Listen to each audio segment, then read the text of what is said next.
As we talking about it now, there's one verse that came to my mind. Paul said somewhere in Corinthians, he said, right now we see in a mirror dimly, but then we will see face to face. And you know, and we will know as we are known. You know, it's like as we look in the mirror now, as we look at each other now, as we see the body of Christ now, we don't always, you know, have the, you know, what we, like how God sees. You know, God sees the end, the result. You know, but Paul said, you know, we'll see face to face. You know, we'll be known as we are known. Like we don't need to ask no questions. I wonder if that's kind of like a telepathy type thing. Like we don't need to, you know, we don't need to ask questions no more. We already know. You know, because it's some things like the Spirit gives you discernment on. Right. You don't need to ask anybody. You just like you asked to get confirmation, but it's like you had what they call some people call a gut feeling. You know what I'm saying? So yeah, that love is. The dynamics are so deep and intricate, you know, but really a lot of, I hear people say love is unconditional. What do you think about that?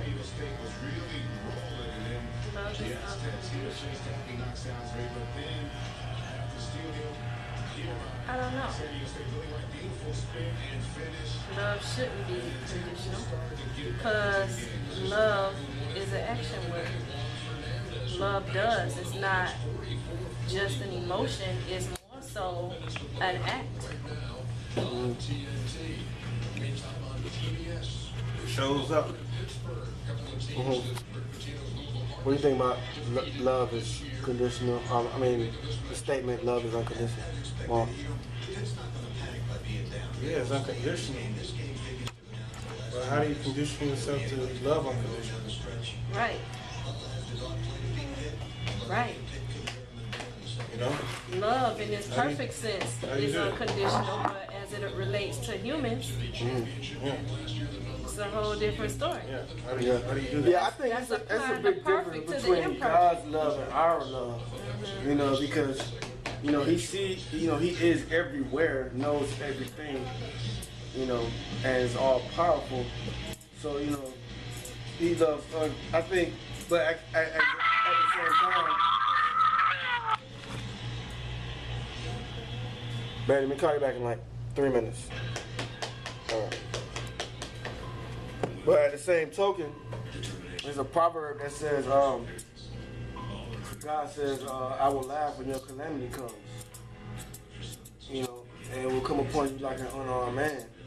You know, and in Isaiah, you know, he was prophesizing different places, you know, saying, you know, because you didn't answer, God said, because you didn't answer when I called, I'm not going to answer when you call. You know, so he was talking about his people. You know what I'm saying? So I don't know. I think they fell out the condition. I mean, if we have to say condition, that unconditioned, you know, then there's conditions. Right. You know, because you know we have to fulfill our end of the promise. You know, of the promises. You know, we can't take hold of the promise until we fulfill our end of the bargain. You know, so I don't know. It's one of them things. You know, it's hard to, you know, we try to look into the things of God. You know, because a lot of people say love is unconditional. You should, you know, if you step on my foot, you know, I'm still gonna love you. But if you keep stepping on my foot, we gonna have a problem. I'm gonna throw you a couple of right. Yeah. So we got conditions like don't step on my foot right. for being one of them. How do you condition yourself that 77 Times 7. Time to say? Yeah. You know? Yeah. How do you condition yourself to do that? And see, it's a paradox because how do you do that? you got Psalm 136, which repeatedly says like basically like the verse you saying in the Gospels. It says the mercy of the Lord endures forever. Yeah. The mercy of the Lord endures forever. When they trampled over such and such, the mercy of the Lord endures forever. Like, so, you know, Because we can't never go far to the left because then you got to come back to the right because it's like Paul said in Corinthians again, it was like the letter kills, spirit gives life. You know, these legal people, these legal churches and all this, they so legal that they're running away Christians. Paul said to the Greek, I became a Greek, to the Roman, I became a Roman, to the Hebrew, I became Hebrew. You know, so, which doesn't, you're not getting an excuse to sin, you're not giving yourself a pass, but, you know, he said, I don't even judge myself, you know, because he knows his relationship is that tight. How you feel about the judging issue? People say, oh, you can't judge me and all of that. Well, I know as far as Christians, man, they get quick to do it. You know, but